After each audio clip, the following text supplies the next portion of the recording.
کیونکہ London plan کے تو آپ خود بھی مان نہیں، چکے یہ نا. تو دیکھیں آپ کی اپنی پریزمپشنز ہیں نا، یہ تو آپ کی اپنی نہیں پریزمپشنز آپ نے ایک دفعہ مانا بھی کہ لندن پلان بنا نہیں، تھا. لندن لندن پلان میں ملاقات، یہ لندن پلان کہیں کیا تھا؟ نہیں، دیکھیں سیاسی قوتیں ملاقات کرتی رہتی ہیں. آج جو شہباز شریف صاحب اور بلاول بھٹو صاحب جا کے مولانا فضل الرحمان کے دروازے کھٹکھٹا رہے ہیں اور ان کی قالینیں گھس گئی ہیں ان کے جوتوں سے، کس لیے؟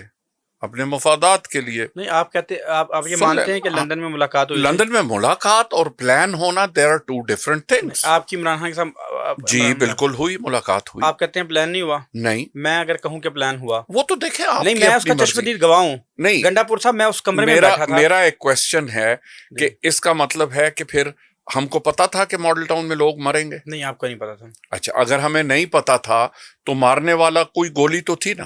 کیسے ہوا میں تو نہیں کوئی. ٹھیک ہے. ہاں جی اچھا، گولیاں مارنے والے یونیفارم میں تھے. کس کا کام تھا انویسٹیگیٹ کرنا کہ ہو از ریاست ریسپانسبل؟ کا کام تھا. پنجاب گورنمنٹ اور ریاست کا کام تھا. ٹھیک ہے، پنجاب گورنمنٹ چلے کا بالکل ریاست کا کام تھا. ریاست کا کام. ریاست نے ان 10 سال میں کیا کیا ہے؟ پہلی انکوائری کی ریاست نے. یہ اچھا ہے آپ کے ناظرین سنیں کہ یہاں کیا تماشا لگ رہا ہے. پہلی انکوائری کی، اس انکوائری میں نہ کسی مقتول کے کسی رشتہ دار کا بیان تھا، نہ کسی عینی شاہد کا بیان تھا، نہ 76 زخمی تھے اس انسیڈنٹ میں کسی ایک کا بیان نہیں تھا. پولیس والوں کا بیان تھا کہ ہم پہ فائرنگ ہوئی ہے اور اس ہم پہ فائرنگ کرتے ہوئے انہوں نے اپنے بندے مار دیے. یہ انکوائری ہے پہلی. اچھا دوسری انکوائری ہم نے کہا یہ کیا تماشا ہے، مذاق ہے.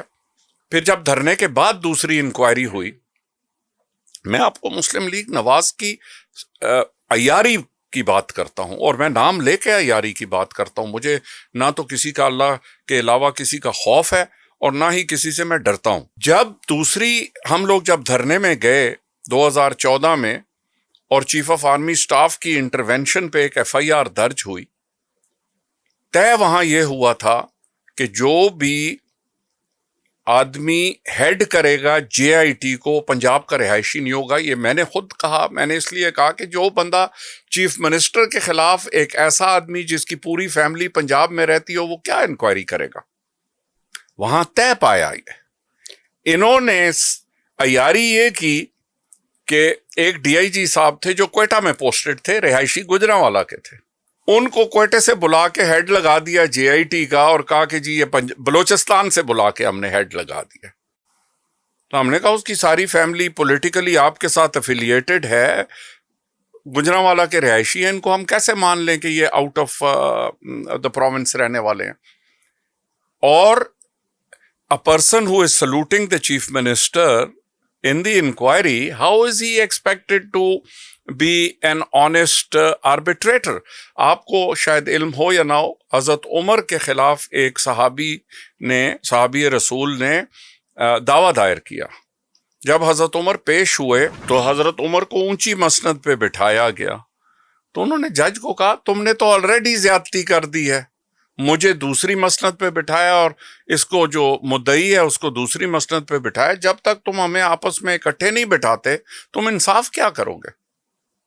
تو انصاف کا تو یہ تقاضا ہے، مجھے یہ بات مکمل کرنے دیں. تو انصاف کا تو یہ تقاضا ہے. تو سیکنڈ JIT بھی انہوں نے ایسے بنائی، ادھر چیف منسٹر صاحب کا بیان اس طرح لیا، چیف منسٹر صاحب آئے، سلوٹ کر کے ان کو اندر لے گئے، چائے پلائی اور ان کو فارغ کر دیا.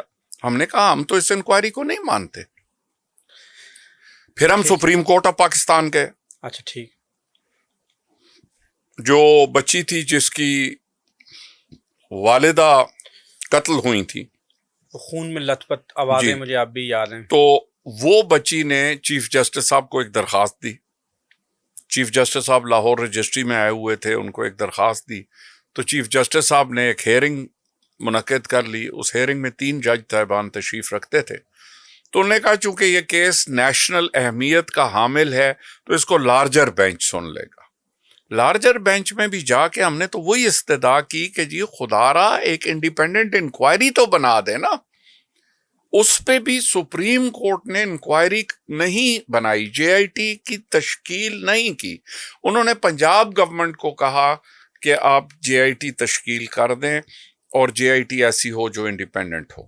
جس پہ ایک JIT بنی جس میں AD خواجہ صاحب جو سندھ کے رہنے والے تھے ان کو ہیڈ بنایا گیا. ہم نے کہا جی یہ بالکل ٹھیک ہے. کیونکہ ان کا مفاد پنجاب میں نہیں ہے، باہر کے بس رہنے والے ہیں، تو ہمیں کوئی مسئلہ نہیں ہے۔ اس انکوائری کے سامنے ہم پیش ہوئے، سارے مقتولین کے ورثاء پیش ہوئے۔ اب اس کا کیا نتیجہ ہوا؟ جب 95% انکوائری مکمل ہو گئی تو ایک سپاہی اور ایک اے ایس آئی اٹھتا ہے اور جا کے لاہور میں ہائی کورٹ میں ایک درخواست دائر کرتا ہے کہ جی یہ انکوائری انڈیپینڈنٹ نہیں ہے اور اس انکوائری کو روک دیا جانا چاہیے، اور وہ رک گئی۔